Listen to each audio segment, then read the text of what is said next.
Hello everyone. Today we are going to discuss about periodic table. This is our first lesson in chemistry. In this session we will discuss the concepts. We will try to understand the concepts. Okay. So shall we begin? Let's begin. What is periodic table? We all know about periodic table. And we learned it in previous standards also. But again and again, we are studying periodic table in our syllabus. Why? Because this periodic table is a tool for us to decode secrets which we observe in chemistry. So whatever we observe in chemistry, then it is chemical reaction, some experiment. Many questions have answers in this periodic table. It is very important. It is like a backbone or basic of chemistry. Basic rule book, we can say. But what is it? It is basically classification of elements. We know so far we have discovered many elements, right? And we will continue discovering many more in future, right? So the periodic table is an arrangement of these elements. So basically it is classification of elements. We classify. We classify and grouping of elements. We classify them and we group them, right? Whenever we are classifying anything, we set some criteria, right? So what is the criteria? What is the basis of this classification? The basis is their atomic number and electronic configuration. Okay, why we are having atomic number and electronic configuration for the basis of the periodic table? Because it is observed that some of the chemical as well as physical properties are related to atomic number and its electronic configuration, right? So such properties, they reappear, they appear again and again at regular intervals in the periodic table, right? And such properties are called periodic properties, right? What does it mean? When we arrange elements in a periodic table, right? When we are scanning through each and every element in the periodic table, we will observe that certain properties are repeated again and again, periodically, at regular intervals, at fixed intervals, right? So that is why we have selected atomic number and electronic configuration as a basis of this classification. Why do we classify these elements? Because studying so many elements, okay, it makes it easy to study many elements, because in one group we will group elements which are having similar. We will get in a one group in one group we will get elements which are showing similar properties, right? So studying these elements in group makes it easy to study. We can remember them in a group. For example, inert gases, we know, right? We know halogens, right? We know active metals, right? So when we are studying elements in a group, it makes it easy to remember, right? Because groups are less in numbers, right? So each and every element, if we go and study, it is little difficult. So we classify them in such a manner that in one group we get elements of similar properties, similar behavior, right?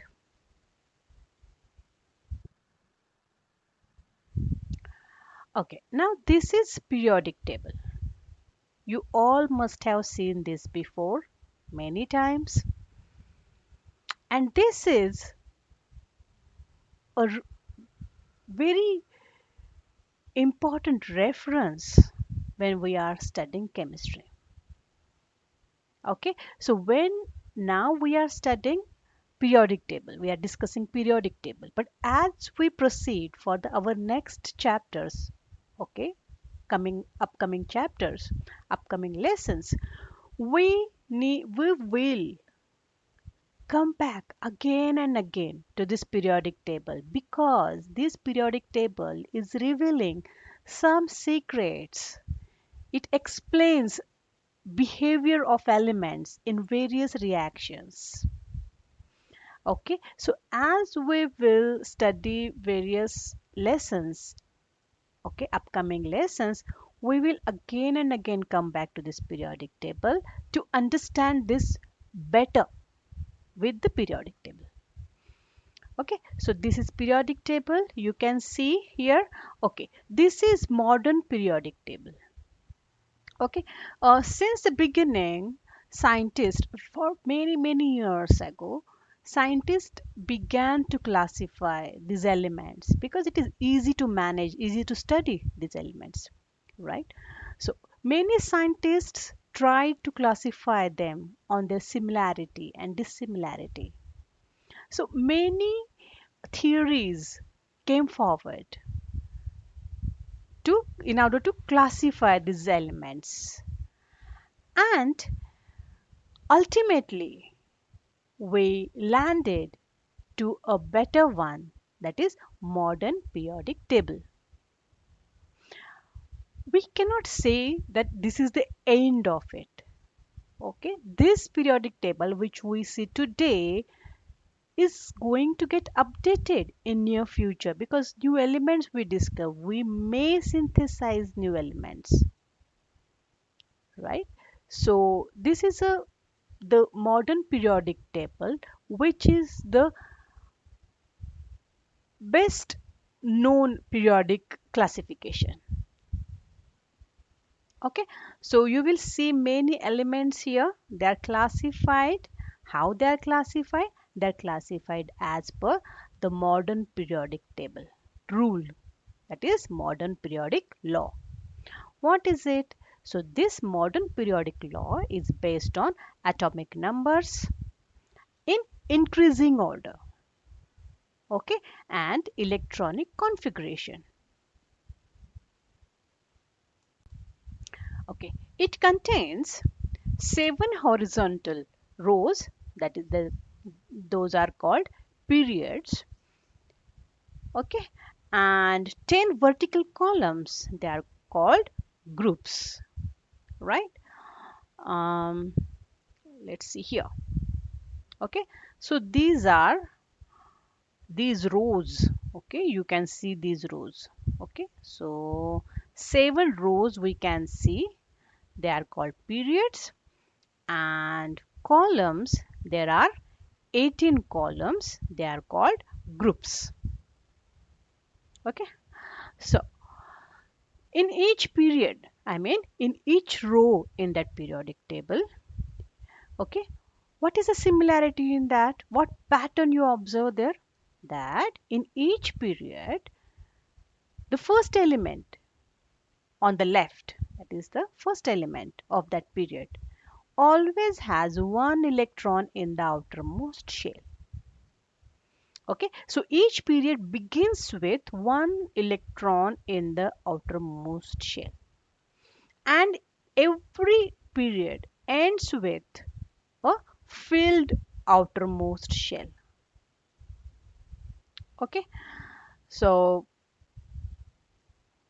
filled outermost shell. So if it is a first shell, then there are two electrons in the outermost shell, and that is filled shell.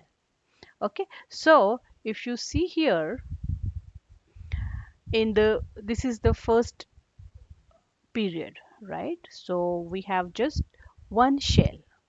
Okay, so it ends with two electrons in the outermost shell, it is filled, right? So the last column you will see all the elements having outermost shell filled.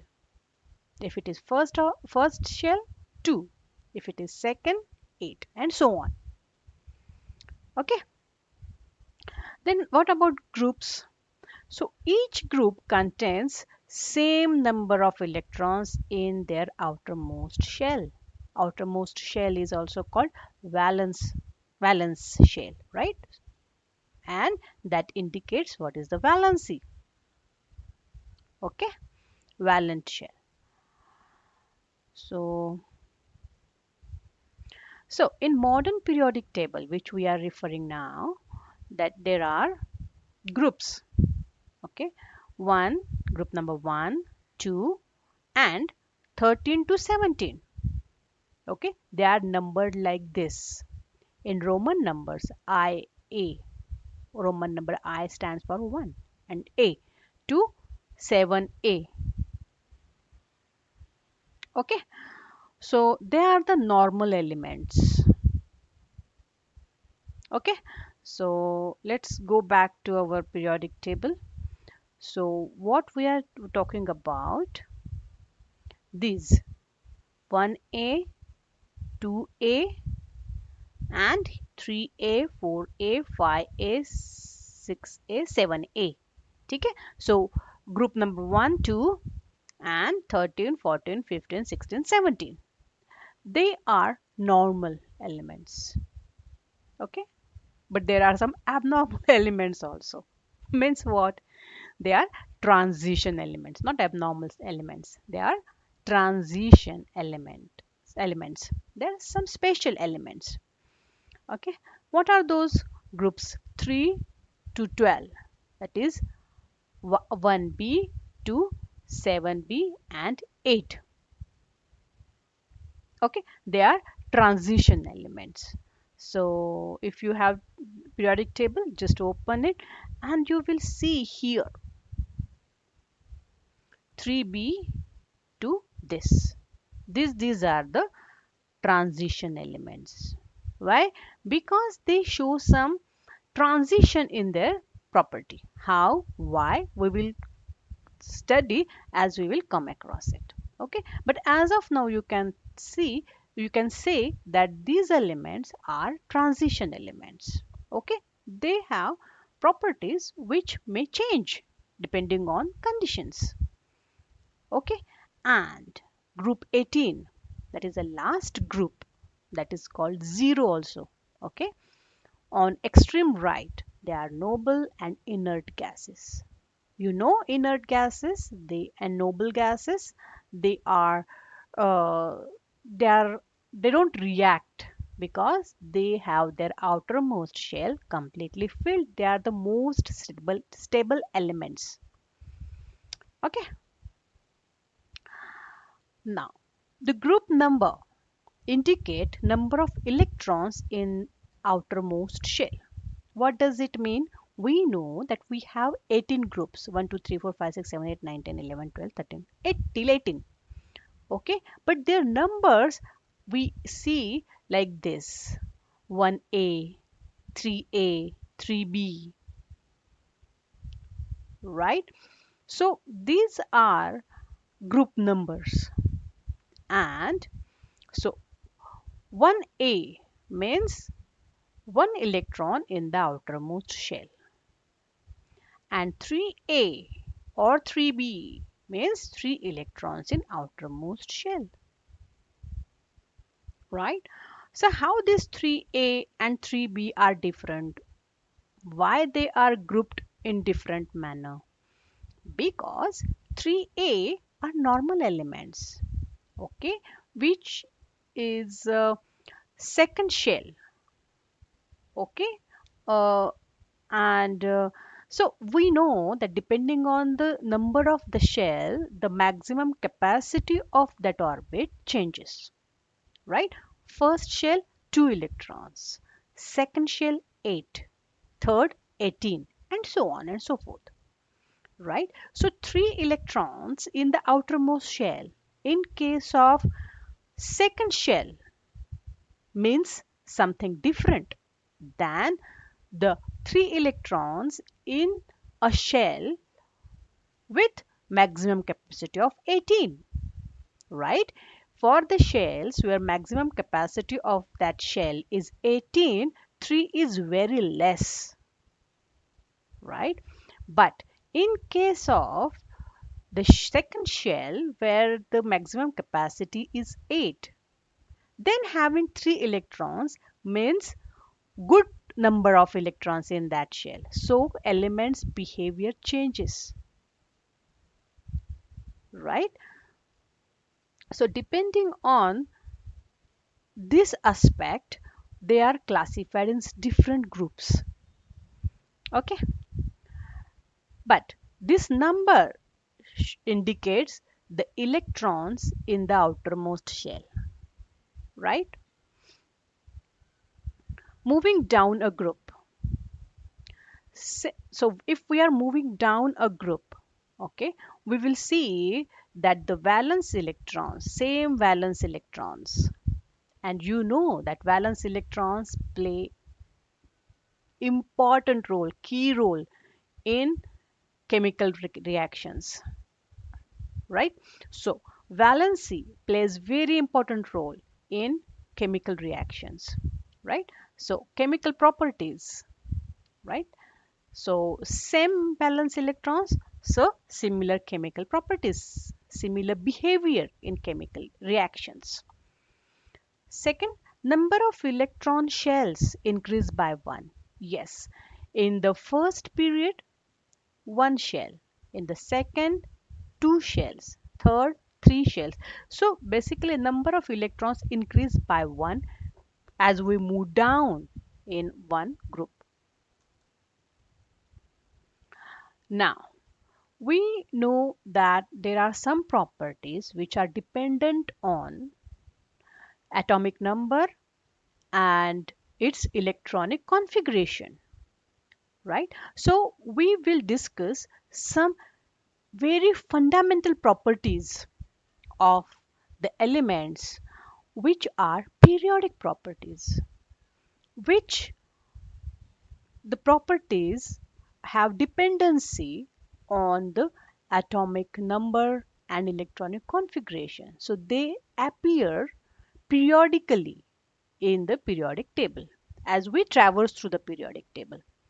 Okay, so first periodic property we are going to see is atomic radii.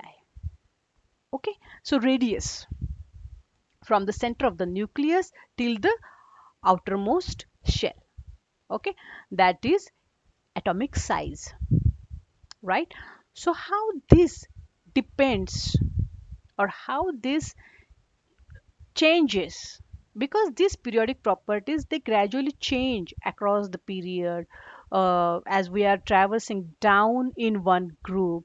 These properties show behavior change. I mean, this property gradually change across the period, and if we if we traverse down in one group. So what is the relation between them? So what is the dependency? This atomic size depends on two things. Okay, first, number of shells, right? More the number of shells, atomic size is more. Second is nuclear charge. Okay, if we know that nucleus is having protons and neutrons. Neutrons are neutral, no charge, but protons are positively charged particles, right? So that those protons which are positively charged create nuclear charge, right? So more the nuclear charge means more the protons, right? And we know that in an element, protons, number of protons is equal to number of electrons, right? So as atomic number increases, number of proton increases. Number of proton increases, nuclear charge increases. Okay, so how this atomic size depends on nuclear charge? So as nuclear charge increases, as the number of proton increases, nuclear charge increases, atomic size decreases. Why? Because as nuclear charge increases, more number of protons, more number of electrons, and the attraction force between protons and electrons is more. And due to this attraction force, the atomic size decreases. Okay, how number of shells, as the number of shells increases, atomic size increases. Just think logically. As number of shell increase, right, number of electrons in that shell increases, right? First shell has 2 electrons, second shell has capacity of 8 electrons, third shell has capacity of 18 electrons. So as we are increasing the shells, okay, outer shells have more electrons. More the electrons, okay, so electrons are negatively charged, right? So as number of electrons increases, the repulsive force among the electrons in the same shell increases, and that repulsion force tend to make the outer shells larger in size, right? So number of shells increases, atomic size also increases along with it. Okay, now we will see across the period how atomic size increases. So across the period we have observed number of shells are same, right? Because one period for one shell, right? So number of shells are same, so no effect, right? But the other factor, nuclear charge increases. Nuclear charge increases. We know that as nuclear charge increases, atomic size decreases because of the force of attraction between the protons and electrons. So atomic size decreases. So across the period from left to right, atomic size decreases. Right? Now, down a group, if we take a group and we traverse from top element to the bottom element, then how the atomic size varies. So we know that number of shells as we are moving from top element to bottom element in one group, the number of shells increases like one by one. One one shell gets added, right? First element in the group has one shell, second element in the group has two shells. So number of shells increases, right? As number of shells increases, we know that the atomic size increases. Correct? Now we will see nuclear charge. What happens to nuclear charge? Nuclear charge also increases, right? Because number of protons increases.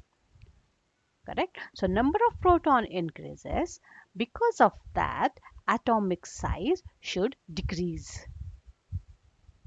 Correct? Now, increase in number of shells is trying to increase atomic size, and increasing nuclear charge, trying to reduce the atomic size. But who is the powerful? Powerful is number of shells. As number of shells increases, atomic size increases. That is a dominant factor. Okay, number of shells is a dominant factor here, and because of that, though nuclear charge is trying to reduce the atomic size, ultimately atomic size increases here, right? So now this periodic property which we are discussing now, atomic size, is actually very important when we are understanding our next periodic property. Which is that next periodic property? It is ionization potential, IP, ionization potential. What does it mean?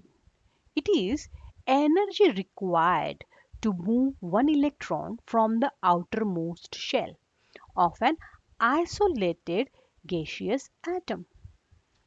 Now, there are various terms, couple of terms here where they are very important, right? Energy required to remove one electron. What does it mean? If there is one atom of an element, and if we want to remove one electron from it, now the electron is actually attracted by the nucleus, and that is why it is part of that element. Okay, that atom, correct? So if we want to remove it, we have to supply some energy to remove it, to free it from the attraction of that nucleus, correct? So that energy, so we need to apply some energy to remove it, right? So that energy is called ionization potential. Okay, so energy required to remove one electron from the outermost shell, okay, not any shell, because outermost shell are uh, less bound to the nucleus, and innermost shell is the most bound to the nucleus because it is near to nucleus, right? So electrons in innermost shell are strongly um, strongly attracted to the nucleus, right? They are strongly bound to the nucleus, and outermost shell, electrons in the outermost shell are comparatively less attracted to the nucleus because the distance increases, correct? So when we are trying to remove one electron from the outermost shell, we need some energy, and that energy required is called ionization potential, right? Now, why isolated gaseous atom? Why this is mentioned here? Because when we know the states of an element, right? Solid, liquid, and gaseous, right? So in solid, the molecules or atoms are bound, tightly bound to each other, right? So it is a molecular or atomic attraction force are acting there, right? Uh, Similar force is acting in case of liquid also, but less strength, right? But in case of gaseous, there is negligible force of attraction between molecular attraction, atomic attraction, right?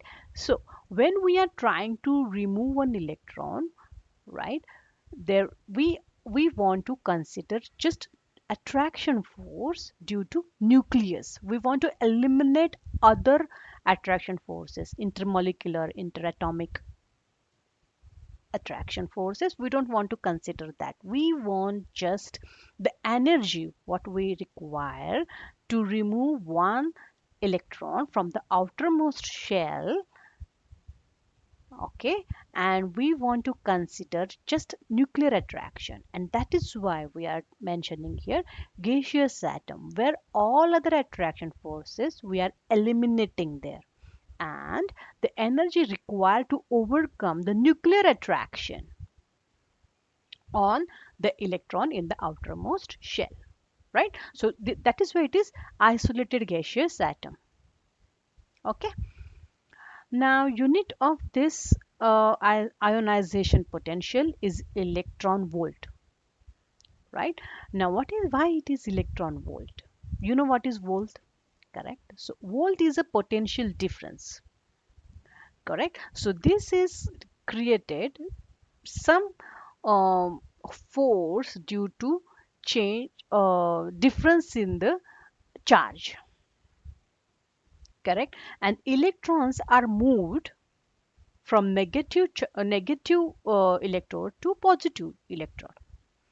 Correct. So this potential difference, right, is required to move one electron. So basically that potential difference, that is volt, is applying force on the electron to move it, right? So when we are removing, so force required to move one electron, and that is why the unit here is electron volt. Okay. So what is first IP?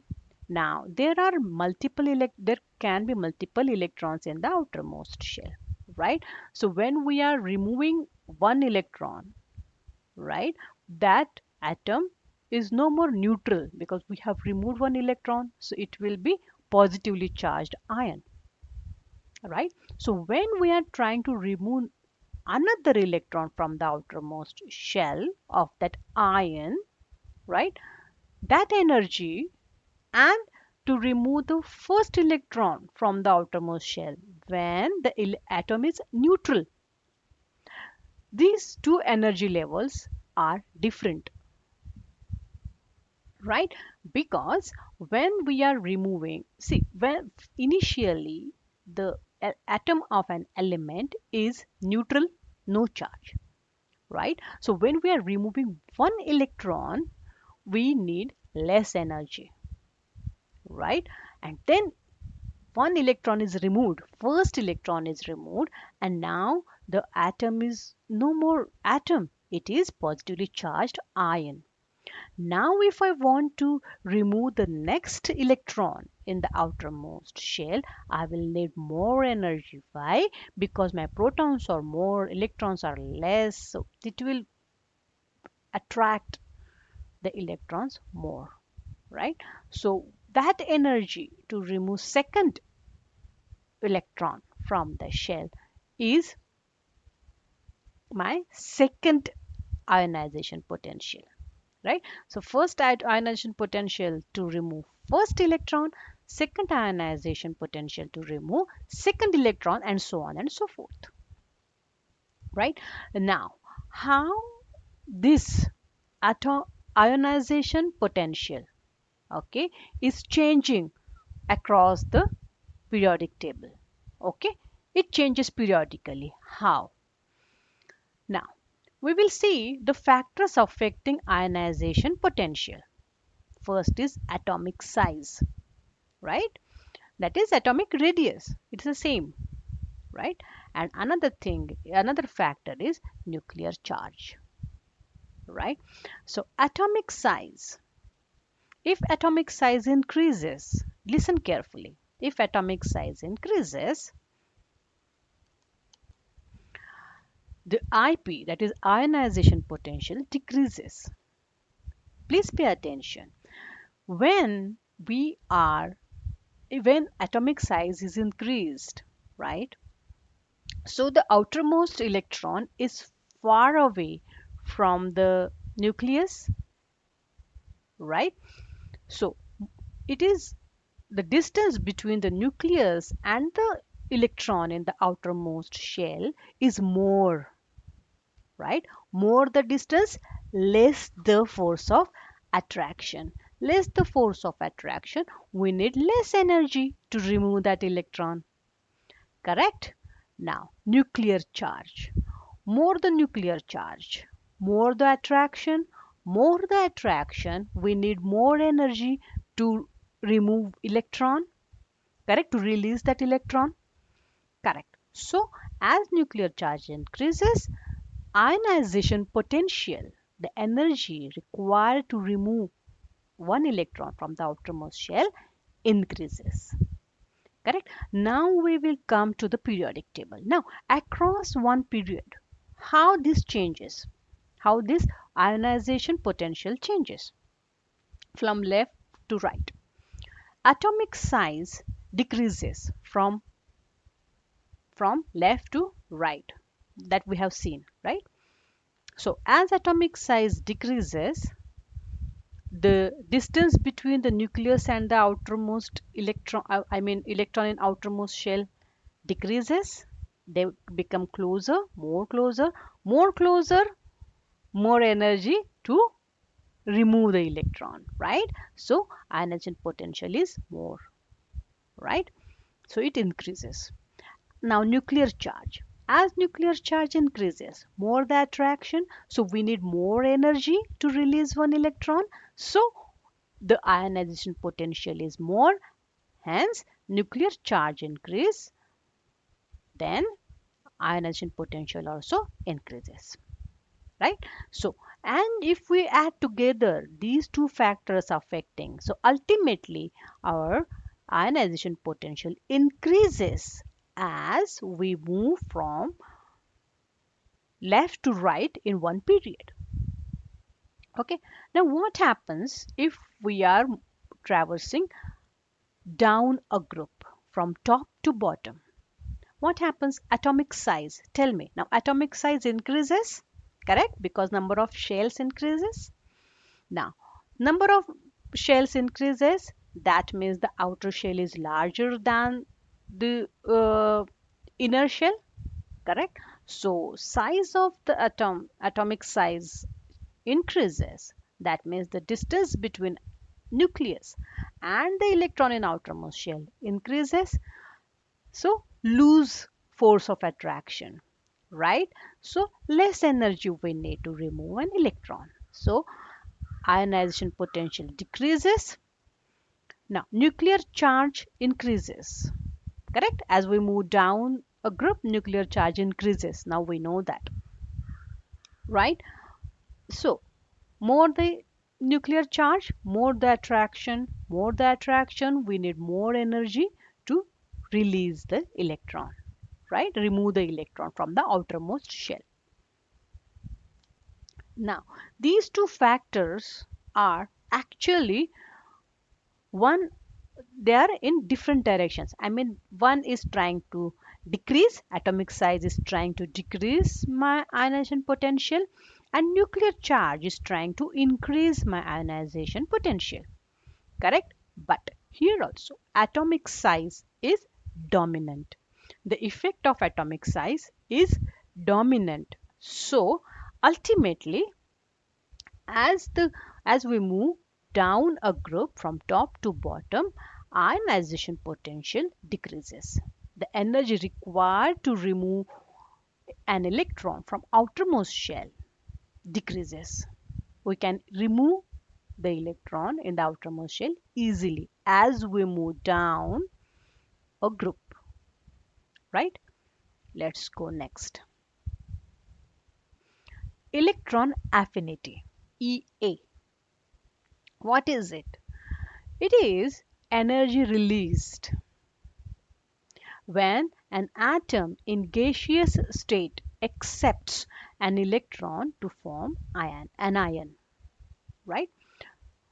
So when an atom is accepting electron, it releases energy. And when we are removing electron from an atom, energy we need to supply, we need to apply energy, right? So when we are removing electron, we need to apply energy, and that is called ionization potential. When we want to add electron in an atom, or an atom accepts an electron, it releases energy, right? And that energy is called electron affinity, right?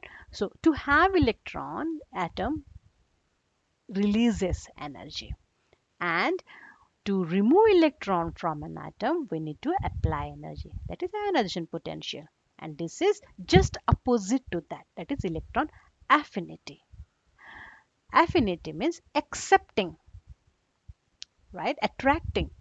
So to attract electron from the outer world, atom releases energy and attract one electron and accepts it and form an ion. So this energy which is released in this process is called electron affinity. Now unit is again electron volt as I explained before. It is similar logic here. One electron is being attracted due to potential difference, right? The potential difference has got unit volt and one electron is being moved, so it is electron volt. Okay, now how this electron affinity changes with the atomic size or nuclear charge, because these two are the factors affecting, okay, um, electron affinity. Okay, so as atom, let's try to understand here. See, try to understand this, it will be easy to remember, okay, and easy to apply. Okay, so it is a logical thing. Atomic size increases, correct? Atomic size increases. So as atomic size increases, number of shells are increasing, correct? So in the outermost shell, correct, it is, see, when we are actually, when atom is neutral, right? Initially atom is neutral because number of protons and number of electrons are same in number, correct? So when we are trying to,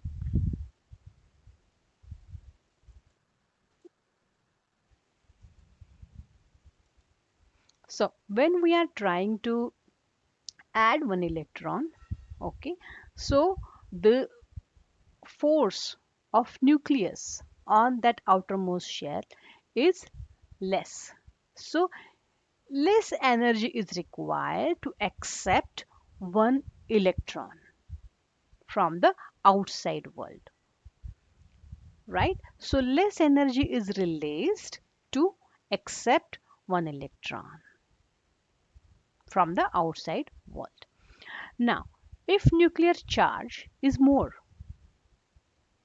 what happens? More nuclear charge, more force of attraction. So, to accept one electron, which is against, actually positive and negative charges initially in an atom are balanced, right? When we are accepting one electron, it is against that balance, they are disturbing that balance, and in order to disturb that balance, atom releases energy, that is electron affinity, right? So as nuclear charge increases, okay, more control, more force on the outermost shell, and to accept one electron against this equilibrium, against this balance, it needs more energy to release, right?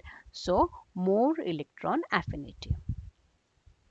Now across the period, how it changes across the period, let's try to understand. We know atomic size decreases across the period. As atomic size decreases, more control over the outer shell, right? So we need, so we need more, the more energy will be released by the atom. More nuclear charge, more control over the outer shell, then more energy will be released. So ultimately, these two factors are ultimately increasing the electron affinity. So combined effect of these two is ultimately increase in electron affinity as we move from left to right in one period across one row. Okay, now what happens if we are traversing down a group from top to bottom? Atomic size increases, increase in number of shells, right? So atomic size increases, so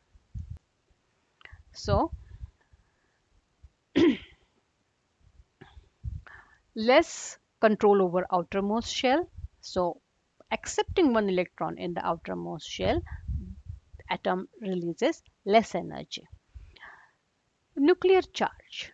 More nuclear charge, more control over the outermost shell, more control on the outermost shell. It will need to release more energy to accept one electron, right? It is difficult to get disturb the equilibrium balance. Okay, so more energy will be released. That is, electron affinity is more. Now, as we are moving down a group, these two factors are affecting in different direction, in opposite directions, but atomic size has dominance, and because of that, resultant effect on the electron affinity is it is decreasing as we move from top element to bottom element in a group, right? Let's see now the next property. It is electron negativity. It is En. Okay, what is it? It is a tendency of an element to attract electron. Okay, why attract an electron? To complete the outermost shell, right? To complete octet, right? Octet. 8 electrons in the outermost shell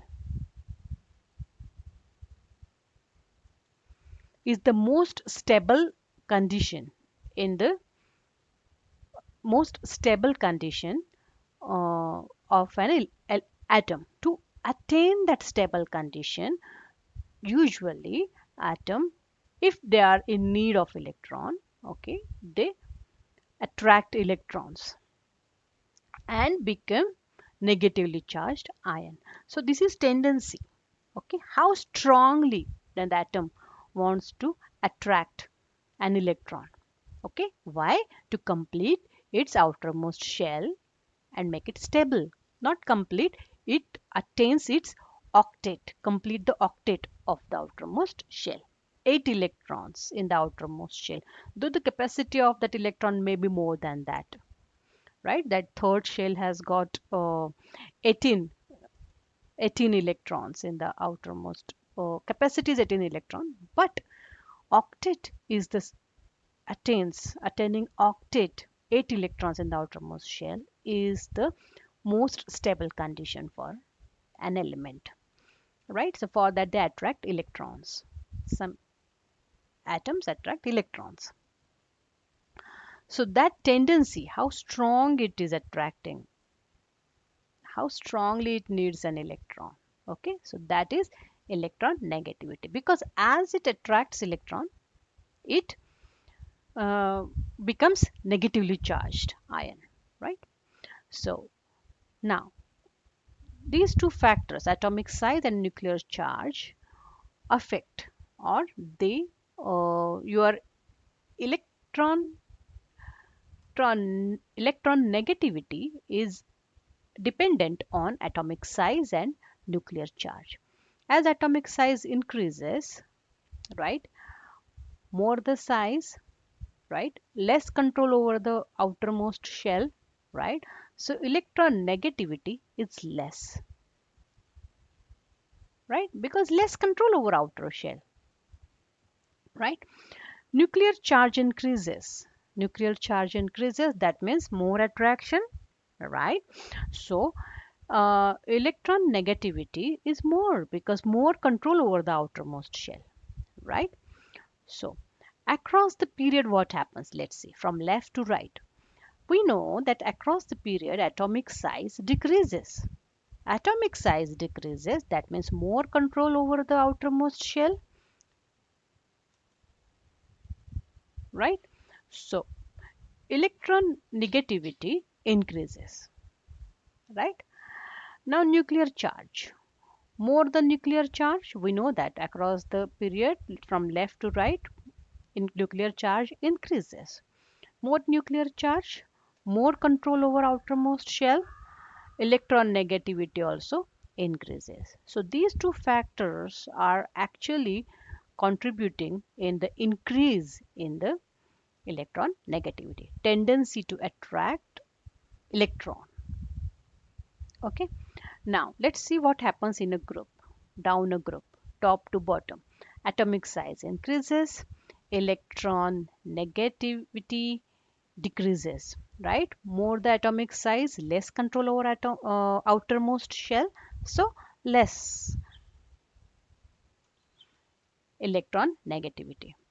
Now nuclear charge, more control over outermost shell, so more tendency, okay, more tendency to attract electrons, so electron negativity is more. Now here also both the factors down a group, both these factors are actually acting in opposite way. Okay, they are opposing each other. One is trying to reduce the electron negativity, one is trying to increase, but here again atomic size wins, and so the ultimately the electron negativity decreases as we move in one group from top to bottom. Let's move next. Next is metallic and non-metallic. Okay, so what are metallic elements? They have tendency to lose electrons. Why? To attain stability, right? Octet in the outermost shell, right? Just one first shell has got two electrons. So rest all the shells try to attain 8 electrons in their outermost shell, right?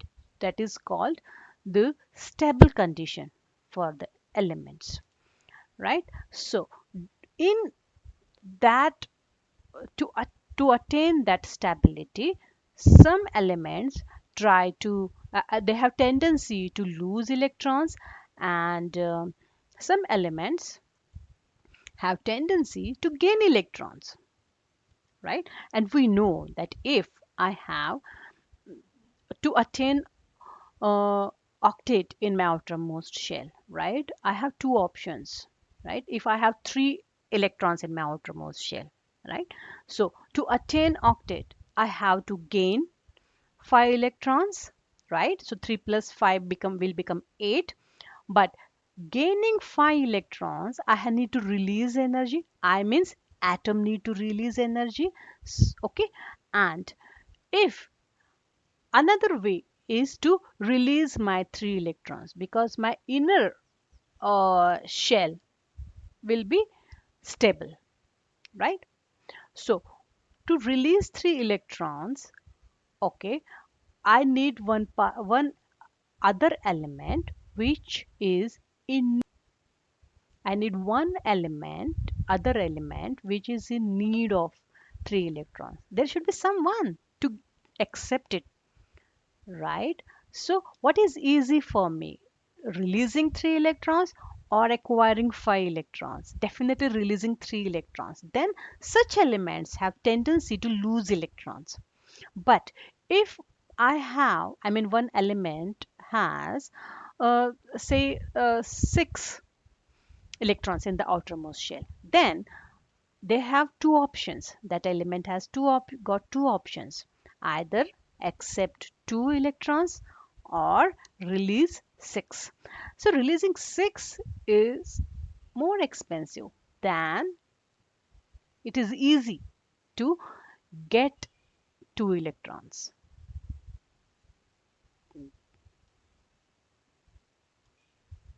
than releasing 6, right? So such elements show the tendency to gain electrons, and they are non-metallic. Okay, metals have electrons which they are ready to release, they have tendency to release, right? So how these properties, metallic and non-metallic, are changing across the periodic table, right? So atomic size, so they two factors affect here: atomic size and ionization potential. What is ionization potential? Ionization potential is the energy required, right, to release one electron, to remove one electron, right? So atomic size increases, more is the atomic size, then there is a tendency to less control over outermost shell, so it is easy to lose electrons, right? So metallic property increases but non-metallic property decreases. Why? Because it is less control, less force of attraction to the outermost shell. So gaining electron is becomes difficult. But as atomic size is less, more force of attraction nucleus can apply, and it is easy to gain the electron, and such elements are non-metallic elements, right? So as atomic size increases, less control over outermost shell, so losing electrons is easy, right? But gaining electron, less control over outermost shell, so no force of attraction, less force of attraction here to attract, to gain electrons, less force is there, right? So they have less tendency to gain the electrons, so non-metallic. Okay, so it reduces non-metallic property, that is tendency to gain electrons reduces. Ionization potential, okay, it is energy required to remove an electron from the outermost shell, right? So so as ionization potential increases, it is difficult to remove because more energy is required to remove, so there are less chances that such element lose electrons. So metallic property of losing, tendency to lose electrons decreases, right? And when ionization potential is more, right, it is easy to gain the electron, right? So non-metallic characteristics increases, right? Now what happens across the period from left to right? Atomic size decreases, we know that. So as atomic size decreases,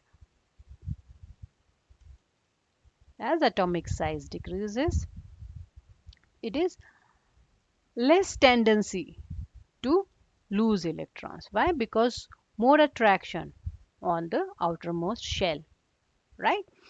But more attraction on outermost shell gives benefit to gain the electrons. So non-metallic property increases as atomic size decreases.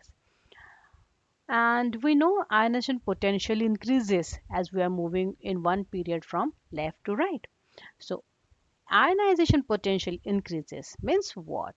Energy required to remove the electron is more, right? So definitely losing electrons, tendency to lose electrons reduces, and tendency to gain electron increases, that is non-metallic. Now let's move down a group from top to bottom, right? Atomic size increases, more at atomic size, less control over outermost shell, so it is easy to lose here. So metallic property is stronger here.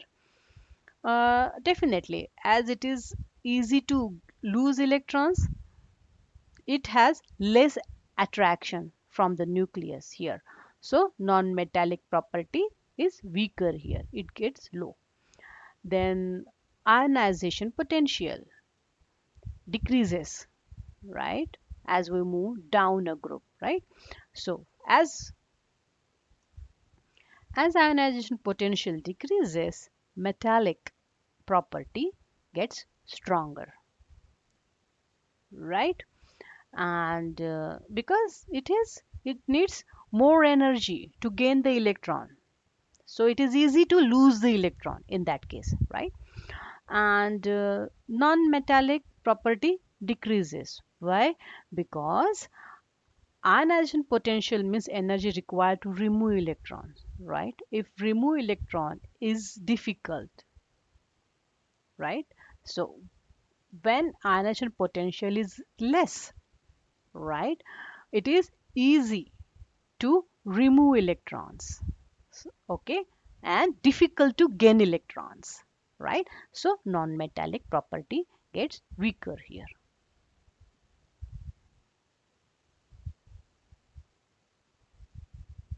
So non-metallic property gets weaker here. Okay. Now next, there are many more properties, physical properties. They are also having some relation with this periodic table. Means they have got some relation with atomic number and electronic configuration, right? Which are those properties? Density, melting point, boiling point, right? How they change with the periodic table, okay? That we need to understand, right? Another thing, chemical properties, right? So definitely electron affinity or ionization potential, all these are actually key factors affecting the chemical reactions and chemical properties. So oxides, hydroxides, oxyacids, hydroxides, okay, all these, okay, are the chemical properties which are dependent on the periodic table. How? It is explained in the textbook. Try to understand it. Okay, it is explained in very brief, but try to relate them with the periodic table. Okay, so refer the textbook, try to relate these properties with the periodic table. Okay, and if you have any query, okay, these things, see, now the physical properties and the chemical properties, oxides, hydroxide, oxyacids, and so on, these properties we are going to revisit and study their relationship with the periodic table as we will move further in our upcoming lessons, right? So, as of now, just refer to the textbook, try to understand its superficial view or real superficial or very in simple manner. Just try to understand major relationship with the periodic table. Okay, in detail we are going to study in our upcoming lessons when we will visit other chapters. Okay, so there we will try to understand and relate it in better way. So as of now, from the textbook, it is in really brief, it is given there. Try to understand from the chapter.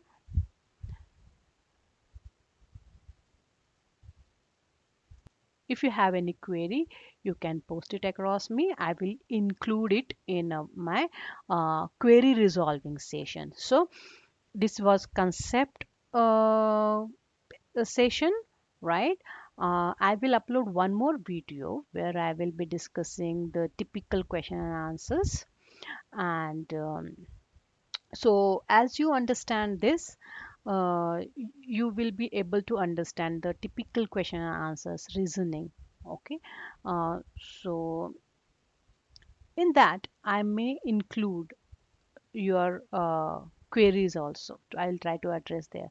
Following this typical question and answer session, one more video will come where I will resolve the queries from you all, right? So keep posting me your queries and try to understand this logically, okay? And if you come across any query, just forward it to me, right? And I will try to include it in my query session. Okay, so that's the end of our lesson here, concept session. I hope you understood the concepts clearly. And again, now you will go and read the lesson carefully. try to understand it in more details, because in textbook there are many details given, but logically if your concepts are clear, you will enjoy going through the details. Ultimately we have to do it for our examination, right? And don't forget to subscribe to this channel, because my next videos on the same lesson, typical question and answers, and it will be followed by the query resolving session, right? So as I am uploading it, you will be able to get those notifications, right? And thank you so much for listening to this, and happy learning. Thank you.